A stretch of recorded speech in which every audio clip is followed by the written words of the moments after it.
Assalamualaikum warahmatullahi wabarakatuh. Selamat malam, salam rahayu untuk teman-teman semua dimanapun Anda berada. Kembali lagi di channel Jurnal Jenar, podcast Rawong episode keempat ya. Hari ini malam Jumat dan pas banget kita kedatangan tamu yang sangat spesial, teman lama dan pastinya ampuh ya itu loh. Karena kita udah lama gak ketemu, makanya kemarin saya kontak beliau untuk bisa nggak Mbak jadi narasumber kita nantinya di podcast. Insya Allah bisa. Pokoknya kalau nggak bisa ya saya kejar pokoknya sampai bisa dia.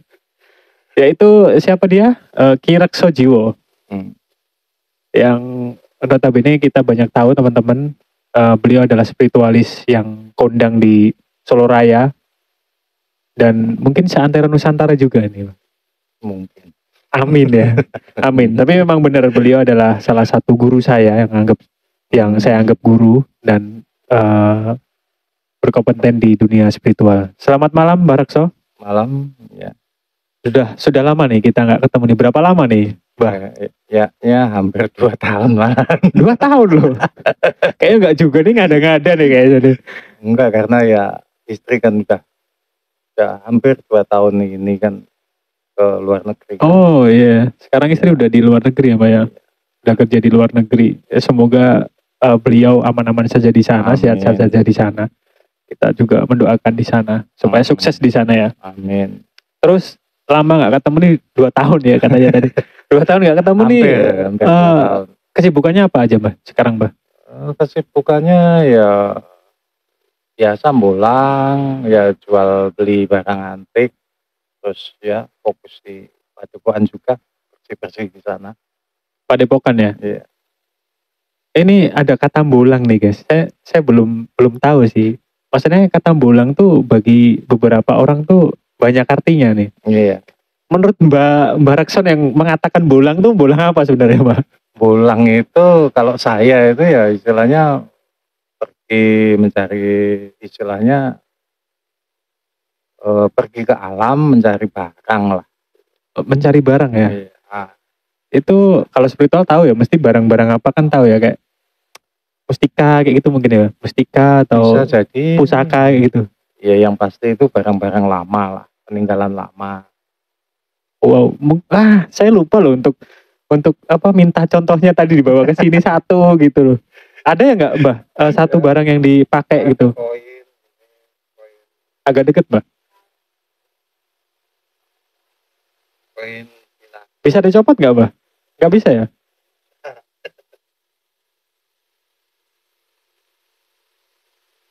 Sabar ya teman-teman ya.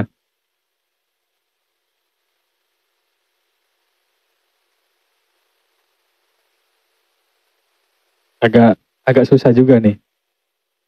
Sak tasnya aja nih. Kayak sak tasnya semua, sak apa-apa, sak isinya semua. Oke. Jadi kayak gini ya, nanti kita close up dikit ya. Tapi kelihatan nggak ya teman-teman ya? Kelihatan nggak? Lumayan kelihatan ya. Jadi ini kayak koin kuno ya Mbak ya? Iya, koin Cina zaman dinasti.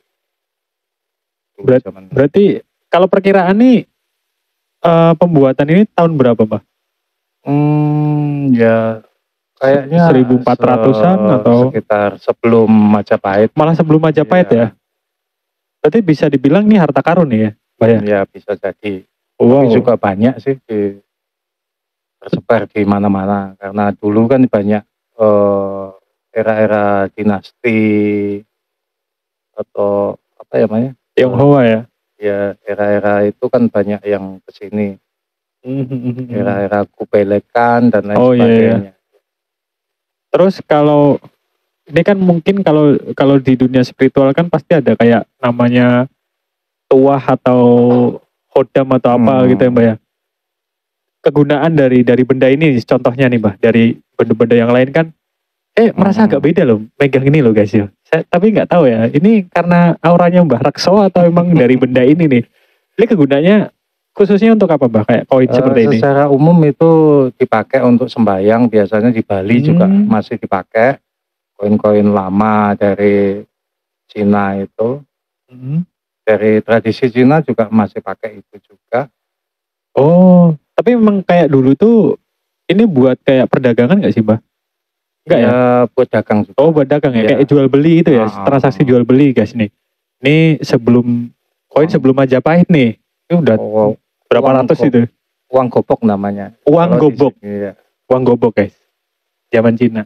Kalau punya kayak gini mungkin dari mbah-mbahnya yang diwarisin bisa disimpan dulu nih. Barangkali nantinya mahal ya biasanya, Mbak. Berapa kalau Ya, jual kayak gini? tergantung. Tergantung kebutuhan konsumen ya. Ya, Paling mahal biasanya berapa, Mbak? bisa sampai 500.000. Satu ini 500.000 ya? Iya. Satu loh guys, 500.000 loh. Bayangkan kalau kamu punya 100 kayak gini nih. Dan banyak orang yang butuhin. Karena mungkin bagi kepercayaan beberapa orang memang kayak gini memang digunakan Iya. untuk itu ya. Iya, Contohnya kayak ritual ya. Iya. Atau bisa mungkin untuk penglaris dagang bisa juga. Penglaris dagang ya, Mbak ya. Nih guys nih. Kalau butuh nih bakso ada nih, ada 2 nih. Tapi nggak tahu di rumahnya ada berapa saya nggak tahu ya. Masih ada beberapa. Nah nih kalau butuh seperti ini nanti komen aja di bawah. Nanti tak kasih kontaknya guys. Bakso. Orang Solo nih. Nah ini udah ya, Mbak. Contoh ya, Mbak ya. Saya kembalikan. Saya takut masalah ini. Nggak takut nih. Masalah barang zaman dulu loh ini kan. Nah terus lama ketemu saya mau nanya nih, Mbak. Sebenarnya Mbak kan lebih mumpuni dalam hal spiritual sebenarnya. Nah, mungkin banyak orang awam yang belum tahu atau salah mengartikan tentang spiritual tersebut gitu. Kalau orang-orang awam pasti nyebutnya ini klinik nih gitu kan. Kebanyakan itu kan kayak artinya sisi negatif ya. Kalau klinik dan sebagainya tuh. Menurut Mbak sendiri definisi atau arti dari spiritualisme itu apa sih, Mbak? Kalau spiritual itu kan spirit dari kata jiwa dan ritual, jadi ritual jiwa, di mana mempelajari spiritual tentunya akan mempelajari psikologi manusia juga.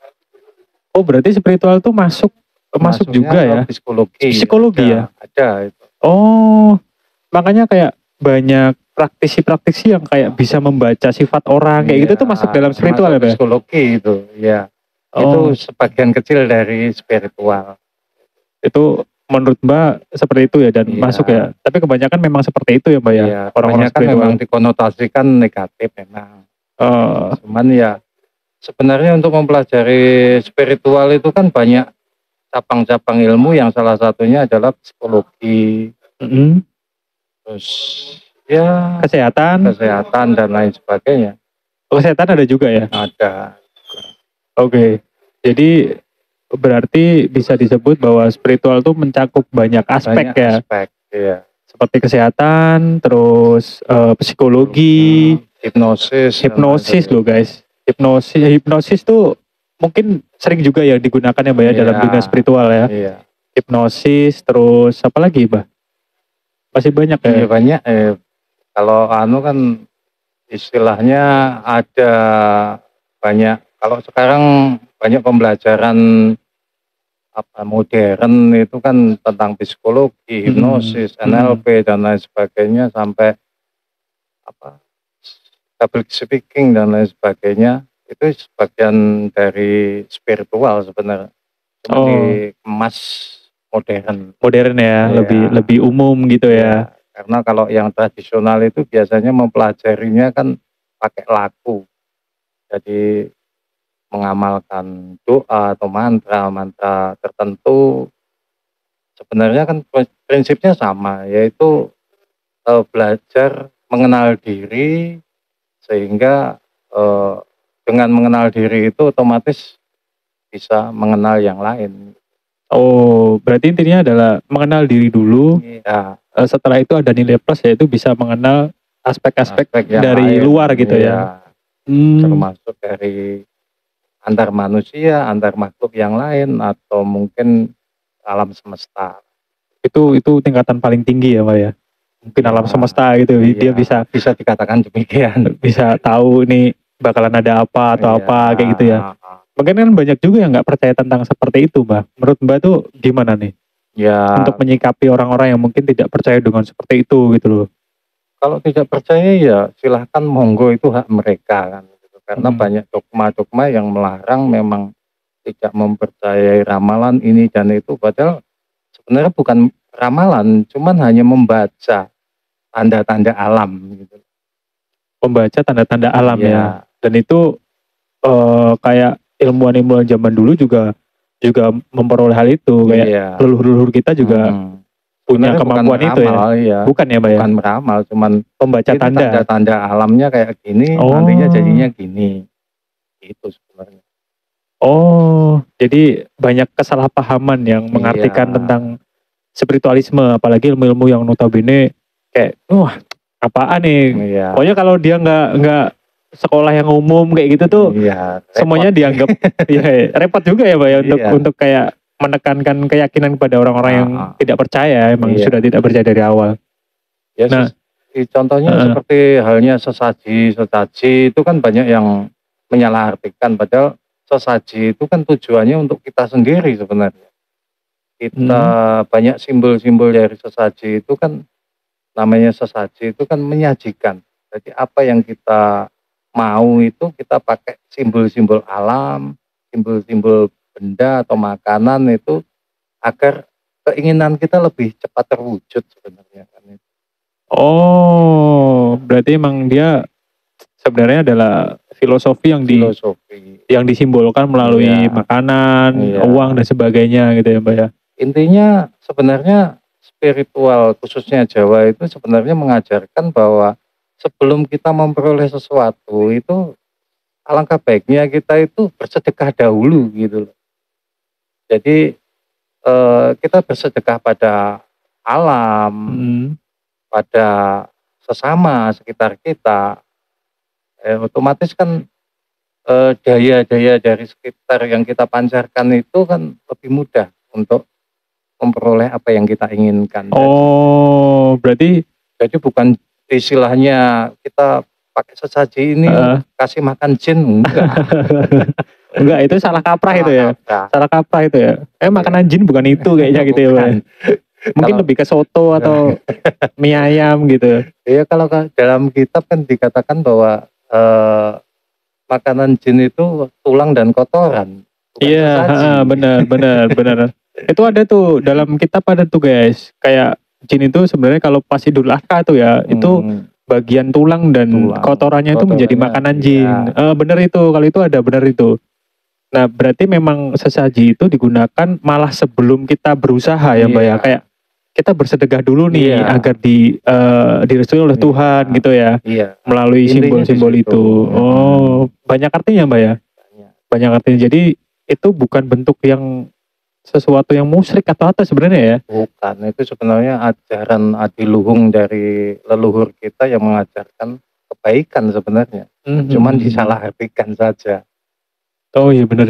Karena ya sesaji itu kan secara tidak nampak kan ini ngasih pada siapa? Padahal ada makhluk-makhluk yang nggak terlihat, bukan jin, tapi ya. kan ada makhluk yang nggak terlihat seperti semut atau binatang-binatang yang kecil.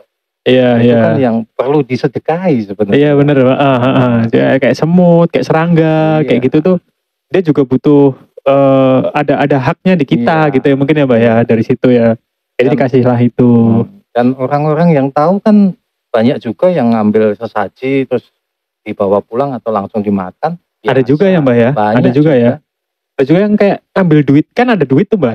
Kayak ada duit kalau sekarang tuh 1.000, 2.000 itu kan boleh diambil, kayak anak kecil boleh ya. Boleh. Ah, boleh guys. Jadi jangan takut. Yang penting kayak kita menghormati ya, Mbak ya. Jangan kayak dilempar atau ditendang kayak gitu. Tujuannya kan memang kita sedekah. Sedekah itu kan tidak harus sesama manusia.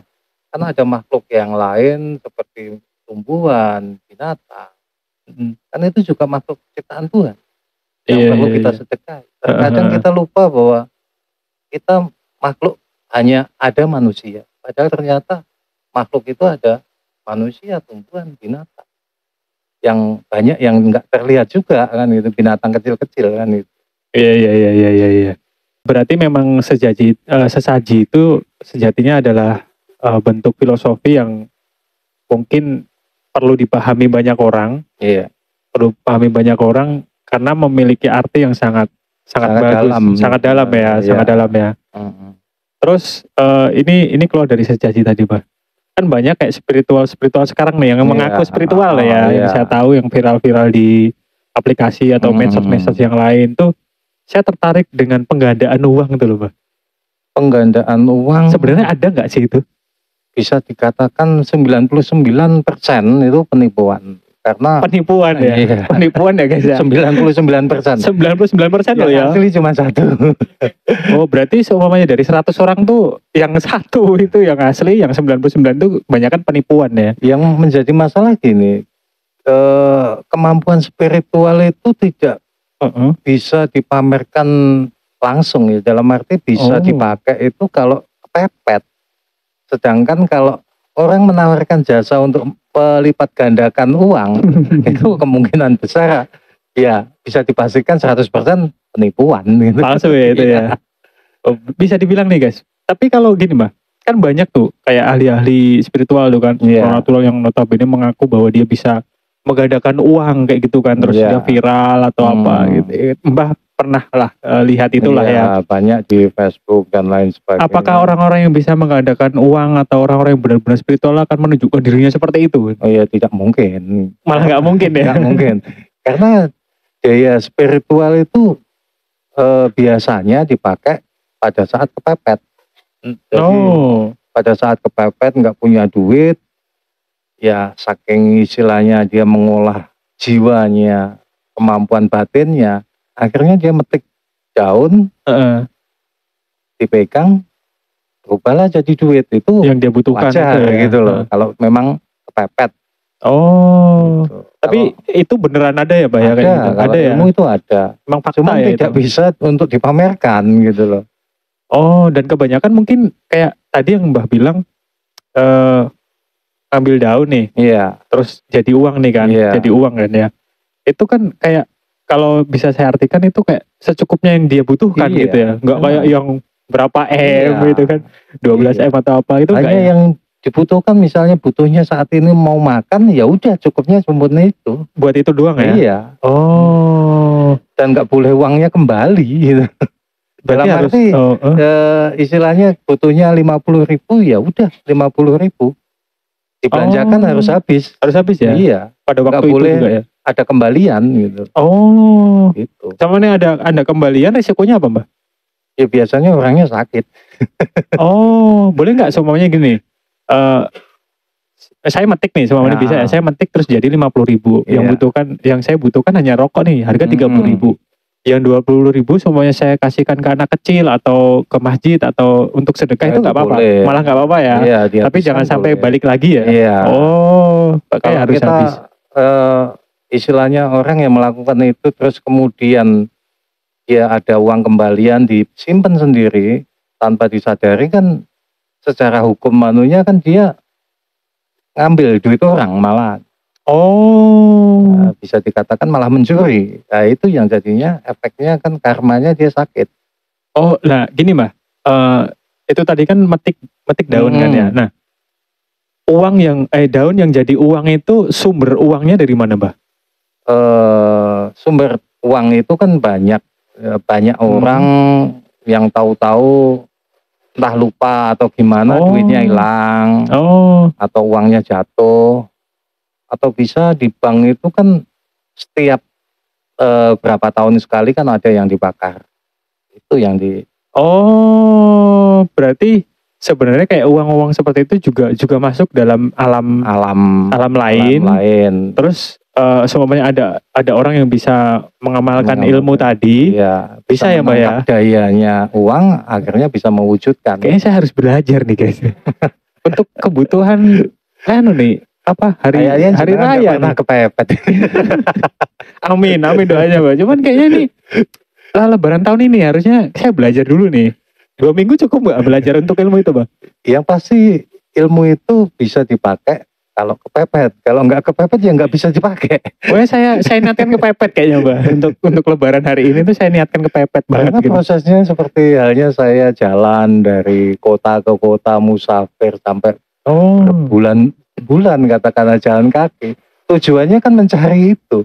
Bagaimana saya memaksimalkan daya kepepet saya, saya istilahnya lapar, ada makanan mungkin katakanlah di tengah hutan gitu, Iya. nggak ada warung, ya gimana caranya saya istilahnya meminta ataupun nggak meminta, saya merasakan lapar ya tahu-tahu ada makanan.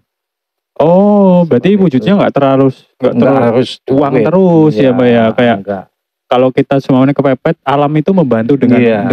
hal lain gitu ya. Iya, padahal kan logikanya di tengah hutan kan nggak ada warung, tapi ternyata di situ ada nasi dan masih panas. Itu hal yang biasa. Oh, sering ya Mbak kayak gitu ya? Iya. Dulu biasa. Mbak Rekso tadi bilang bahwa pernah jalan kaki dari rumah ya, dari rumah Iya, sampai dari ke rumah sampai yang terakhir kemarin sampai Ujung Kulon. berapa bulan itu Mbak sampai sana? Sampai di Ujung Kulon itu hanya berapa minggu, 2 minggu kayaknya. 2 minggu sampai sana. Sana pulangnya ya 1 bulan lebih. Malah lebih lama ya? Iya, pulangnya lebih lama karena perjalanan awal itu kan lewat pantai selatan, lah pulangnya muter lewat pantai utara. Oh, Jadi- bawa uang saku nggak Mbak? Enggak sama sekali. Nggak sama sekali ya? Enggak sama sekali. Nggak sama sekali bawa uang saku loh guys, dari rumah 2 minggu ke Ujung Kulon terus pulang lagi ya. Iya. Berarti emang mengandalkan Iya, kita bisa bilang Ketauhidan sebenarnya. tauhid ya, percaya Iya. dengan Tuhan ya itu ya. Iya. Karena kita nggak bawa uang sama sekali terus nanti makannya kan kayak mana Iya. kalau kita pikir kan secara logika, loh, makannya dari mana? Otomatis ada aja ya Mbak ya? Iya, pasti ada. Dari siapa nih yang paling banyak nih Mbak? Pasti kan ada orang-orang yang membantu nih, kayak dia Banyak juga. banyak ya di jalan Banyak ya. juga. Tinggal kitanya mau menerima atau tidak. Oh, Terima boleh, enggak juga enggak apa-apa. tapi ya untuk itu kan bentuk pertolongan juga kan. Iya. Nggak mungkin nggak terima dong. Iya, ada kalanya memang kita menerima karena kelebihan uang mungkin, ya kita kasihkan orang yang membutuhkan. Oh malahan ya? Iya. Jadi timbal baliknya gitu ya? Iya. Oh, otomatis saat kita udah dikasih orang nih, ternyata ada orang yang membutuhkan nih. Iya, kita kasihkan. Kasih separuh lah atau kasih itu ya Mbak ya? Iya, kadang-kadang kita semuanya kasihkan. Kasihkan ya? Karena pada saat kita megang uang itu rasa keyakinan kita itu malah agak kendor di situ. Oh malahan ya? Iya, rasanya itu keajaiban malah berkurang. Oh malahan ya? Iya. Terus dari itu termasuk laku apa namanya Mbak? Tirakat Kalau apa itu? ada yang dari pondok-pondok itu ngomong musafir, tapi kalau saya yang edan. Ngeten ya. Iya. Kalau secara Islami kan dia musafir gitu ya. Iya. Tapi kalau mungkin Jawaism Jawa, ya kan, iya, itu ngetan iya. ya. Itu beda dengan laku itu ya Mbak. Apa namanya? Eh topo bisu itu beda juga. Beda juga. Itu beda ya. Beda. Oh. Kalau bisu itu kan sama sekali nggak boleh ngomong.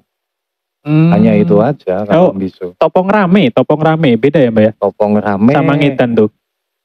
Beda juga ya. Beda. Kalau topong rame itu dia istilahnya lebih banyak berinteraksi dengan orang, malah justru itu dia menyembunyikan identitasnya dan banyak membantu sebenarnya topong rame. Oh gitu ya. Iya. Jadi topong rame itu dia menyembunyikan identitas diri, tapi iya. banyak bersosial. Iya. Oh, nah terus ini Mbah, saya menarik sekali nih tadi dari rumah sampai Ujung Kulon terus balik lagi, mungkin berapa bulan kan itu kan ya? Iya. Bisa dibilang tuh 1 bulan 2 bulan lah ya. Iya. Itu sebenarnya tujuannya apa sih Mbah? Kalau pengen saya tahu gitu loh. Kalau boleh saya tahu. Saya itu enggak bisa dibilang hampir tidak ada tujuan, yang pasti ya bisa dibilang tujuan juga, yang pasti itu menjadi sebuah tuntutan batin di mana tubuh itu ya perlu didetox atau pembersihan dari energi-energi negatif, di mana kita sering nangani pasien dari ini itu kan ya juga perlu laku untuk pembersihan diri juga. Kita mendekatkan diri pada alam dan Tuhan kan.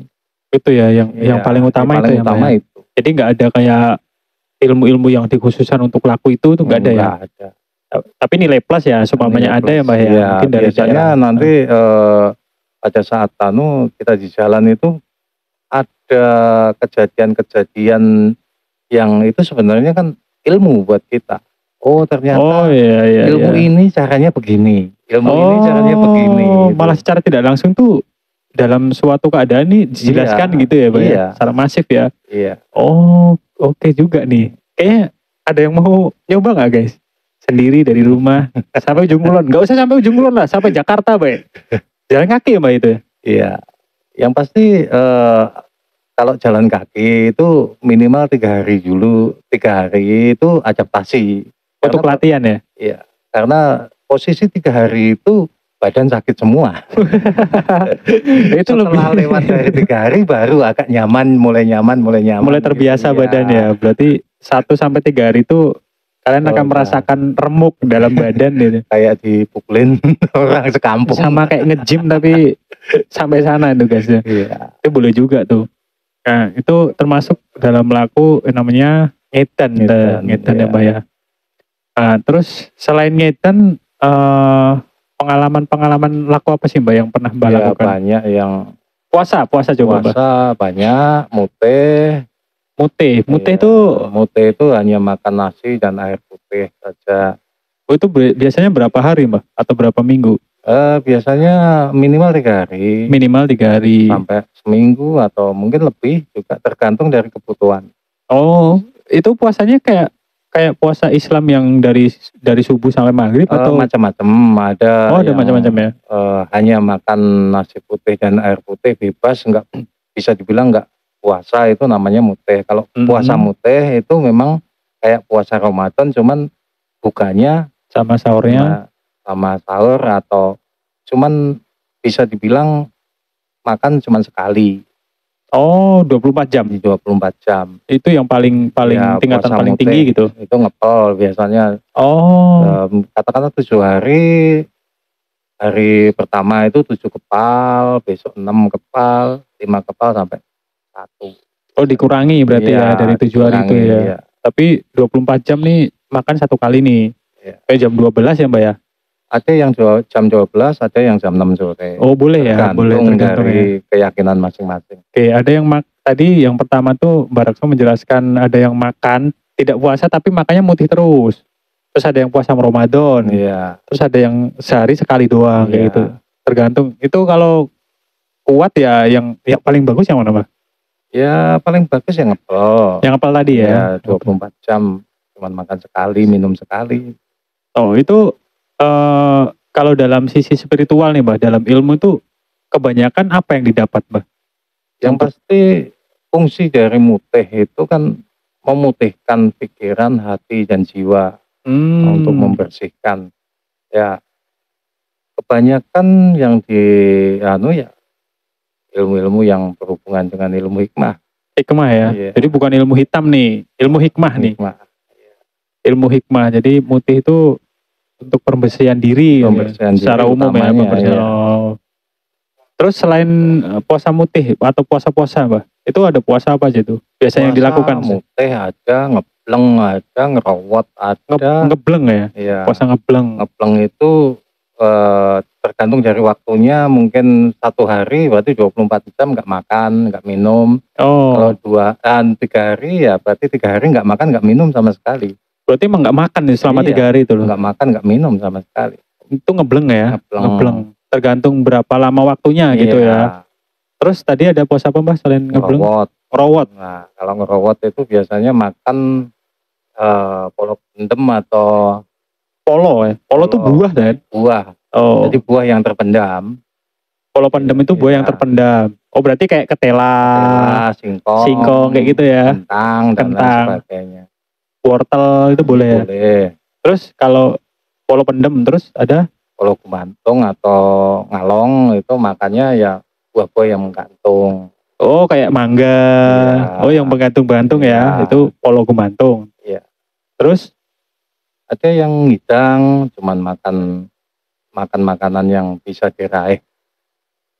Tapi ya nggak boleh dipetik, katakanlah makan daun-daunan. oh Tapi nggak boleh dipetik, langsung harus dimakan. kalau sekarang vegetarian, cuman kalau vegetarian kan dia harus Ya, ini lebih ekstrem. ini lebih ekstrim nih guys. Mentah ya berarti ya. Iya, mentah. Jadi sayur tapi mentah gitu ya. Iya. Oh, Dan nggak boleh dipetik, harus langsung dimakan. berarti ngidang itu oh Oh iya ya, makanya nggak boleh pakai tangan ya. Nggak boleh. Langsung dimakan di situ ya. Iya. Luar biasa nih. Ini kalau orang-orang sekarang mungkin malu untuk melakukan itu ya. Kalau ya. Kalau sekarang kan ya karena banyak informasi-informasi yang simpang siur, akhirnya banyak ritual-ritual ajaran leluhur memang banyak yang dilupakan. Oh. Padahal itu sebenarnya tujuan utamanya melatih diri dari berbagai keadaan itu bisa menerima dengan ketulusan, keikhlasan menjalani hidup. Filosofinya itu ya. Sebenarnya keren banget loh padahal loh. Tapi kenapa anak-anak muda sekarang tuh kenapa kok kayak enggan untuk melakukan hal itu, Mbah? Ya Apa sebenarnya? Ya banyak istilahnya salah pemahaman, kurangnya edukasi bahwa ajaran leluhur itu sebenarnya adiluhung, tinggi nilainya, dalam. Ya. Oh, itu mungkin aspeknya ya. Kenapa Iya. anak-anak muda sekarang tidak mau belajar tentang spiritual Jawa mungkin ya, Mbah ya. Dari kurangnya edukasi sama kayak salah pemahaman ya mungkin. Dan lucunya malah banyak orang-orang luar negeri itu yang malah belajar ya, tapi orang kita nggak mau nih. Nggak mau kan. Wah, aneh. Sangat kebalik sekali nih. Iya sih, kalau saya bisa lihat tuh dari media-media sosial tuh yang belajar gamelan dan sebagainya itu malah orang-orang luar negeri yang bisa loh. Tapi orang-orang kita kayak nggak mau atau memang tidak punya instrumen atau emang tidak. Sayangnya memang masyarakat kita sendiri itu kurang menghargai apa yang kita miliki. Malahan ya, terbalik ya Mbak ya. Oh. Ya seperti halnya banyak barang-barang kuno seperti Pataka, Majapahit itu larinya malah disimpan di Amerika. Luar negeri semua ya, pusaka-pusaka Indonesia ya. Iya. Amerika, Belanda. Iya, banyak barang-barang dari Nusantara itu kan masih disimpan di Belanda sama Amerika. Dan bahkan lebih, saya dengar bahwa perayaan Majapahit itu hari lahirnya itu yang pertama kali merayakan itu malah Cina. Malah Cina ya? Iya, bukan Indonesia. Seharusnya Indonesia nih kan? Itu masalahnya. Jadi masyarakat kita itu belum memahami pentingnya sejarah, memahami kebesaran dari Nusantara. Kita. Ya. Dan mungkin resiko yang paling besar nantinya jikalau budaya-budaya kita itu diklaim sama mereka karena kita tidak mampu memainkannya atau tidak mampu untuk mengartikannya kayak gitu ya Mbak. Pokoknya apa nih pesan-pesan buat anak muda nih Mbak?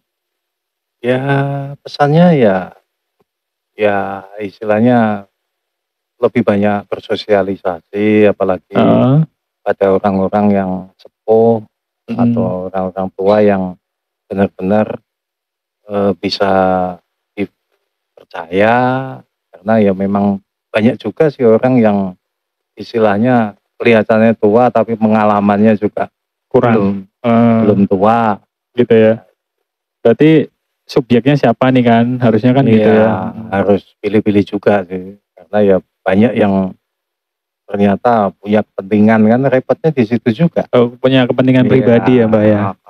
Jadi jangan malu untuk belajar budaya kita guys ya. Jangan malu untuk anak-anak muda. Terus semua nih Mbak, ini banyak nih anak-anak muda yang mau belajar. Mas, saya mau belajar nih, bisa nggak sama Barkshop?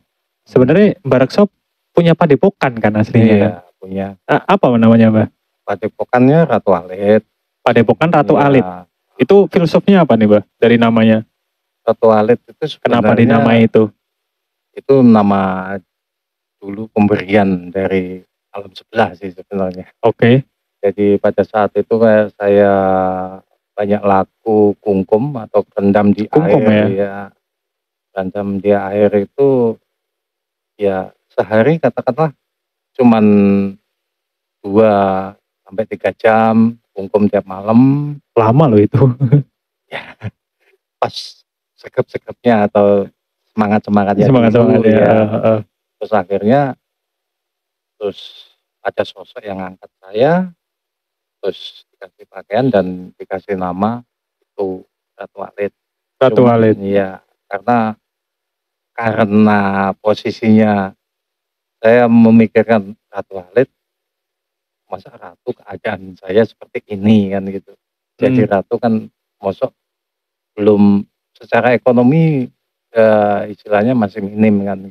Akhirnya saya berniat untuk mengganti nama.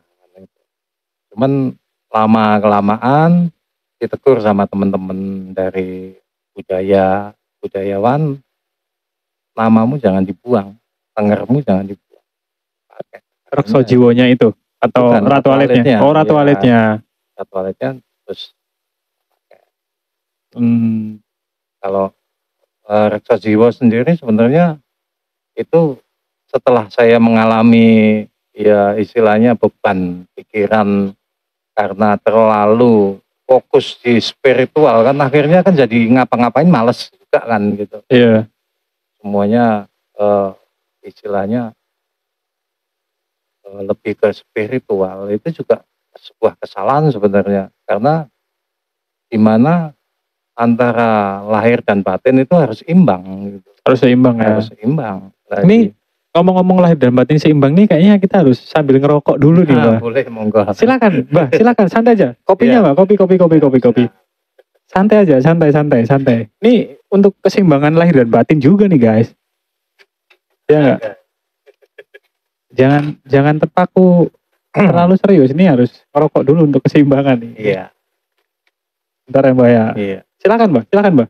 Ya, kebanyakan itu orang-orang yang belajar di spiritual itu terjerumus ke arah batin, atau katakanlah banyak orang yang belajar agama atau apa itu malah justru merasa paling suci, akhirnya terus tidak mau berusaha.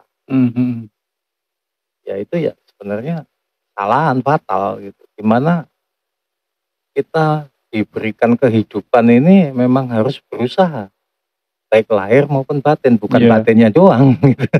Berarti emang harus seimbang ya, lahir dan batin tuh harus seimbang. Jadi jangan kalau batinnya tok juga dia nggak jadi jomplang ya, maksudnya gitu ya Mbak, jadi jomplang ya.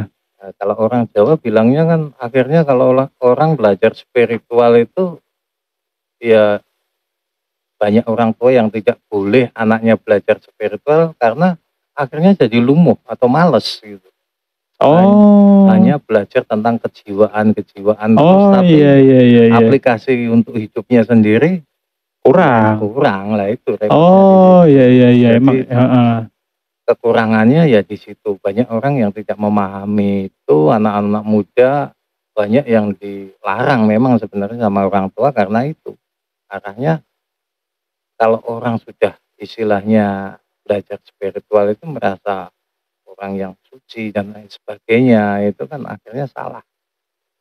Oke. Jadi emang kalau belajar seperti itu tuh emang harus diimbangkan antara kebutuhan duniawi dan batiniah gitu, maksudnya itu ya Mbak ya. Jangan terus batiniah terus nggak kerja, sama aja bodong itu namanya. Nanti lama-lama jadi maling kan. Nah, itu sama aja gagal kan spiritualnya kan ya Mbak ya. Terus secara keilmuan tidak gagal, karena ada dimana pada saat dia kepepet dia bisa menggunakan ilmunya, cuman ilmunya itu nanti akan berubah menjadi hitam. Karena ilmu itu sebenarnya bersifat netral ya, tidak hitam tidak putih ya. Tidak putih. Hanya saja pada saat dia tidak mau menyeimbangkan dirinya, dia bisa lari ke hitam. Jadi hitam putih itu bukan masalah ilmunya, tapi orangnya, penggunanya itu ya. Tuh guys tuh. Jadi bukan, jangan nyalain ilmu itu nggak ada hitam putih, nggak ada, merah juga nggak ada kan. Tapi penggunanya. Ilmu itu netral ya, suci ya Mbak ya.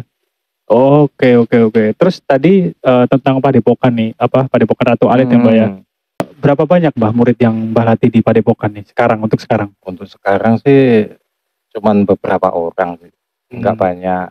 Tapi pada saat acara besar, katakanlah suro itu kumpul banyak yang ngumpul. Banyak juga, ya. 50 pasti ada. Ya tergantung juga kan kesibukan orang masing-masing kan. Tapi kalau bisa dihitung tuh yang sibuk dan enggak itu pasti lebih kan lebih banyak yang sibuk. Lebih banyak yang sibuk ya, lebih banyak yang sibuk. Cuman ya enggak masalah, namanya guru juga harus tahu itu ya Mbak ya, kesibukannya murid-muridnya gitu. Terus dari pengajaran spiritual yang Mbak ajar ke murid-murid, apalagi Mbak yang Mbak ajarkan nih?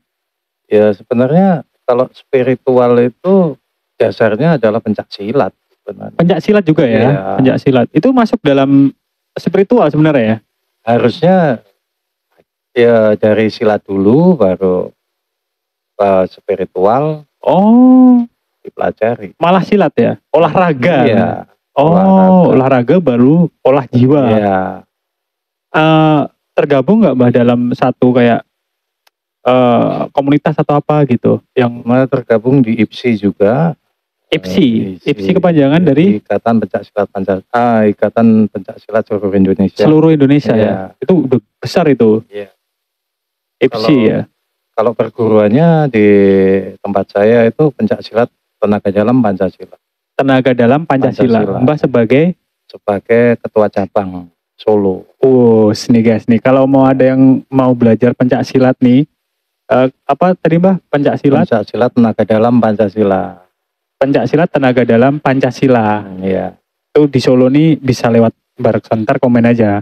Itu ada itu nggak biaya untuk itu nggak Mbah? Ya biaya Pendaftaran. enggak sih. Nggak ada ya? Bisa dikatakan masih sukarela. Masih sukarela ya? Iya. Berarti tidak ada ini nih guys nih.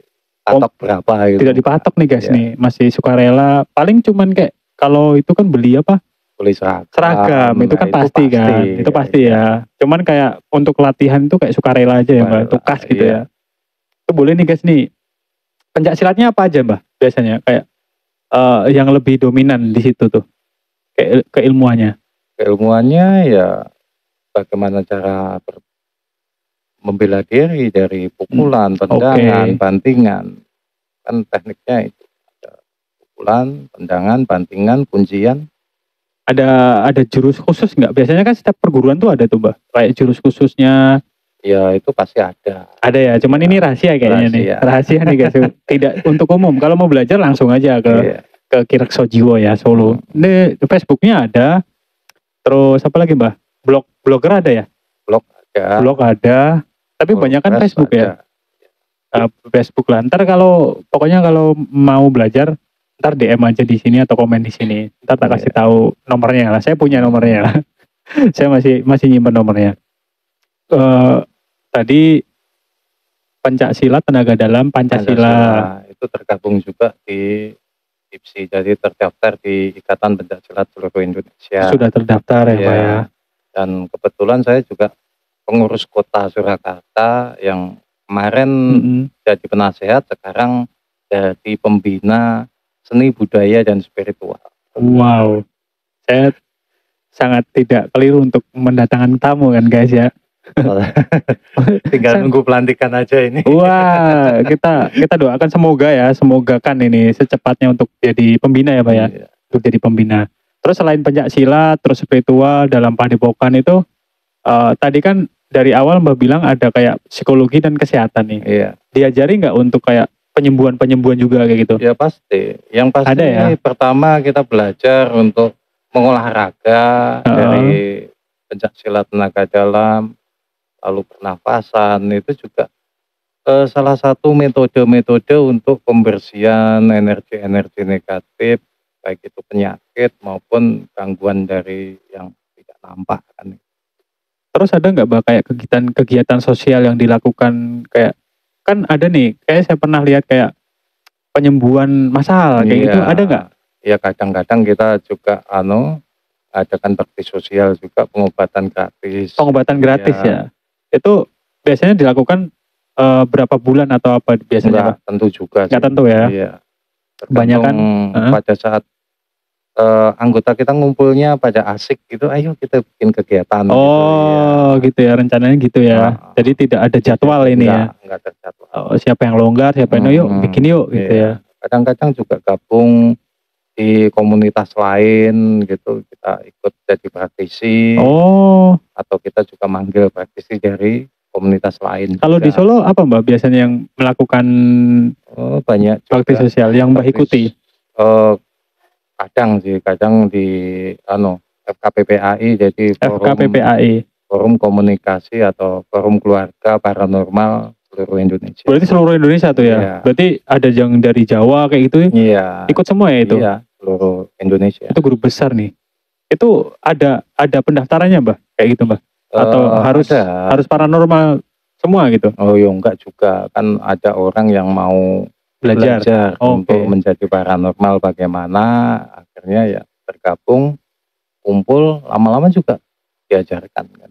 Oh, ada yang Mhm. masih awam terus pengen belajar terus masuk ke FKPPAI ya? Iya. Itu boleh juga nih guys nih, kalau ada yang mau nih. Nanti juga diajari tentang kayak gitu semua gitu, penyembuhan. Mhm. Kebanyakan penyembuhan juga ya, Mbak ya? Iya, Penyembuhan penyembuhan. yang dilakukan nih guys nih, kayak psikologi, spiritual, semuanya Kalau itu. Lewat Mbak Rekso bisa nih kayaknya nih.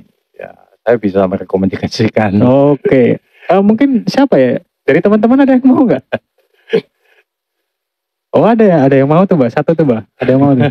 Tarik aja Siap. Mbak, jambak aja. Jambak deh. Jambak aja. Oh, banyak komunitas yang lain kayak IPI juga ada, IPI. iya, Ikatan Parit Tanah Indonesia. Kalau dulu Heeh. namanya aslinya Ikatan Paranormal Indonesia, IPI cuman ya. ya, cuman Hmm. kata paranormal kayaknya terlalu gimana gitu, akhirnya dirubah jadi Ikatan Parit Tanah Indonesia. Sekarang kayak gimana ya, vape untuk yang baru-baru tuh paranormal kayak spiritual tuh dianggap kayak candaan Iya, gitu loh. Ya itu terserah sih ya Mbak ya, iya, terserah. Untuk kepercayaan tentang seperti itu ya itu kembali lagi ke pribadi pribadi masing-masing. Ini masing-masing, iya, disclaimer, yang percaya ya silahkan, yang enggak ya silahkan. iya, Yang penting saling menghormati satu sama iya, lain kan gitu ya Mbak ya. intinya Nah ini sebenarnya udah panjang lebar nih, cuman masih banyak yang mau tanyakan nih. Mungkin setengah jam udah ada nih ya. Setengah jam, oke. Eh, untuk kayak terakhir kali yang saya tanyakan nih Mbak nih. Eh, pesan-pesan lagi nih untuk apa anak muda, untuk ini itu tadi kan yang tadi kan pesan untuk kebudayaan ya. Mhm, Yang kayak dia membenci spiritual. mhm. Apa yang mau Mbah sampaikan nih sama banyak orang nih? Ya gimana ya, istilahnya memang banyak orang yang istilahnya hanya senang bergaul dengan Mhm.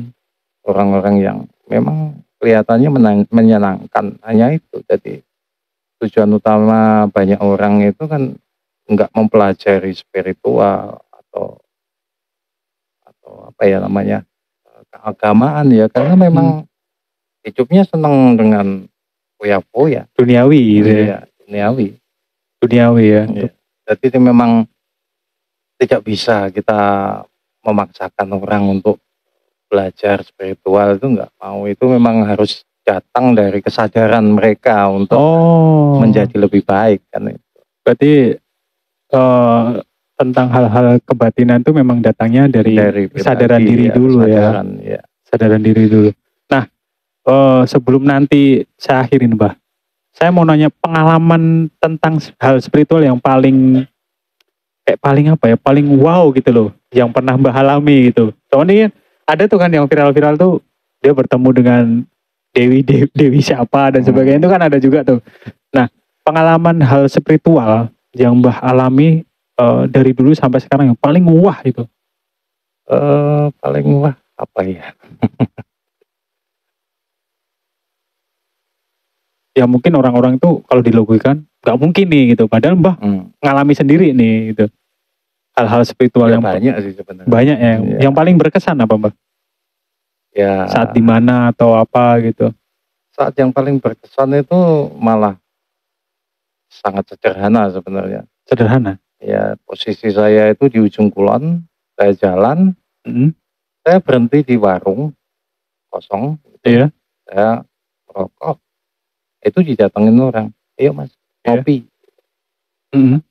Tapi di situ, setelah diajak di rumahnya, itu di situ ada orang yang secara lahiriah itu seperti orang gila, bisa dikatakan itu orang gila Secara visual secara visual. itu orang gila gitu ya. Iya, cuman anehnya pada saat itu sebelum saya datang itu dia ngomong Mhm. sama yang disuruh itu tadi, Iya. "Ini, eee, sebentar lagi ada tamu, ini baru dalam perjalanan, nanti kamu temui di warung kosong.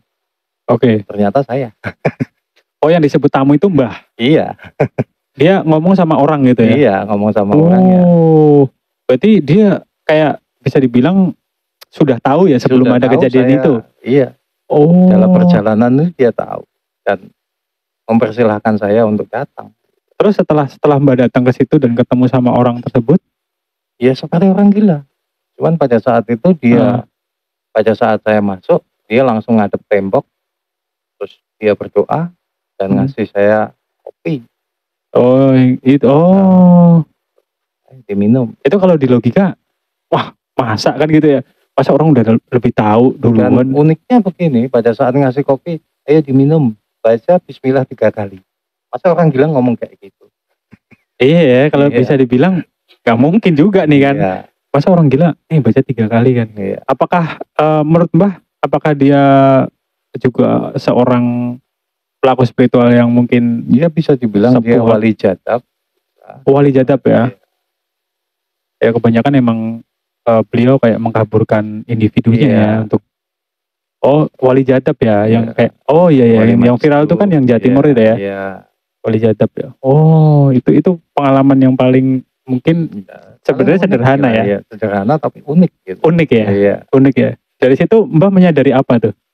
Iya. Apa hikmahnya tuh? Di situ saya akhirnya bisa mengenal, oh ternyata apa yang kita lihat itu tidak selamanya seperti yang kita lihat gitu. Bahwa kelihatannya dia orang gila, tapi ternyata mahkotnya tinggi banget gitu. Oh, itu kalau bahasa Inggrisnya don't judge at the cover ya. Jangan melihat dari sisi luarnya, Iya. tapi lihat sisi dalamnya gitu ya. Mm-mm. Oh iya, ini kita harus memahami, memang betul-betul spiritual tuh memang harus memahami dalam-dalam dalam Iya. ilmu alam, ilmu keadaan dan sebagainya ya Mbak ya. Iya. Itu guys, pengalaman itu sebenarnya kalau saya mikir juga pengalaman sederhana sih kalau Iya. orang-orang, sederhana banget Mbak gitu. Cuman kalau buat Mbah sendiri tuh sesuatu yang wah itu, Wah, unik banget itu. Karena- Apalagi kalau bisa dibilang beliau adalah wali jadab, itu kan suatu keberkahan kan ya, Iya. suatu keberkahan. Disitulah. Nah itu guys nih, kalau mau ada yang belajar spiritual silahkan. Nah ada dua pertanyaan lagi nih Mbak, Ya monggo. yang mungkin ini enggak, sebenarnya niat saya tuh untuk kayak nabrak orang yang notabene menggunakan spiritualisme Iya. untuk kepentingan pribadi Iya. gitu loh. Nah ada kan dari dulu sampai sekarang itu saya sering mendengar kayak penarikan uang gaib Mbak. Iya. Itu sebenarnya ada atau emang hanya tujuan tertentu Mbak? Ada memang, cuman ya itu tadi ilmu spiritual, ilmu jiwa itu bisa dipakai pada saat kita kepepet dan itu bisa dipakai untuk kita sendiri. Kalau dipakai untuk orang lain itu jelas penipuan. Penipuan ya. Penipuan. Oke, nah yang tadi kita bahas tentang penarikan uang itu sebenarnya ada, cuman mungkin ya tersembunyi ya Mbak ya. Iya. Terus kayak ilmu penarikan benda pusaka nih Mbak nih. Iya. Itu beneran ada nggak sebenarnya? Ada juga, tapi ya banyak penipuannya. Lebih banyak penipuannya atau Iya. yang Lebih bener-bener? banyak penipuannya. Wah. Karena ini- tidak semua orang bisa menarik benda pusaka. Oh. Walaupun sebenarnya metodenya sangat sederhana. Sangat sederhana ya. Iya. Ilmunya sangat sederhana nih. Sederhana. Oh, mungkin saking sesederhana itu jadi banyak orang yang melakukan penipuan Iya. gitu ya Pak ya. Tapi ada ya.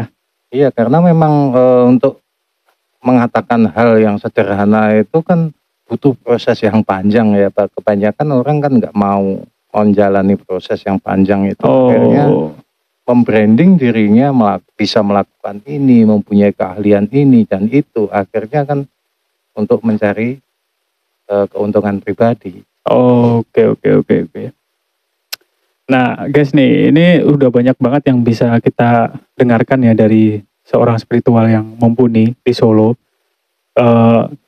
Mungkin udah panjang lebar juga nih kita ngobrol sama Barak Sony karena keenakan juga nih bahas tentang spiritual itu sebenarnya enak banget nih. Karena ya untuk nabrak orang-orang yang nipu itu loh Mbak sebenarnya Iya. Mbak, agar tidak menjadi pembodohan masyarakat dan Iya. sebagainya. Jadi anak-anak muda zaman sekarang tuh dia mau belajar tentang spiritual bahwa spiritual sebenarnya memiliki arti yang sangat dalam, filosofi yang sangat Iya. dalam, itu ya Mbah ya. Terus ini sebelum saya close nih Mbah, Iya. ada quotes nggak untuk masyarakat nih? Ya, ibaratnya kalau orang Jawa bilang ilmu ketemune kanthi laku. Ya, Di mana proses dari segala sesuatu itu kan membutuhkan proses. Jadi jangan mudah mendapatkan janji-janji surga, iya. Jangan mudah mendapatkan tertipu oleh janji-janji surga. janji-janji gitu. surga. Oke. Karena segala sesuatu itu membutuhkan proses dan kita harus kerja keras gitu. Oke. Baik itu fisik maupun batiniah. Oh. Bisa didengar ya. Ada lagi Mbah mungkin? Cukup itu Cukup aja. ya. Oke teman-teman semua, terima kasih sudah menonton video ini sampai selesai. Jangan lupa ya, subscribe, like, komen, dan share sebanyak-banyaknya agar menjadi podcast untuk edukasi masyarakat luas nih. Terima kasih juga untuk Mbak Rekso sudah mau hadir di sini, repot-repot malam-malam saya panggil untuk ke sini sebagai narasumber. Terima kasih Mbak Rekso ya. Semoga sehat-sehat terus, sukses, jaya lancar terus, insya Allah. Ya. Nanti kalau saya ada waktu sama teman-teman bisa sowan ke Padepokan, insya Allah, amin. Dan salam buat keluarganya. Terima kasih teman-teman sekali lagi. Sampai jumpa lagi di episode selanjutnya di podcast Rawung di channel Jurnal Jenar.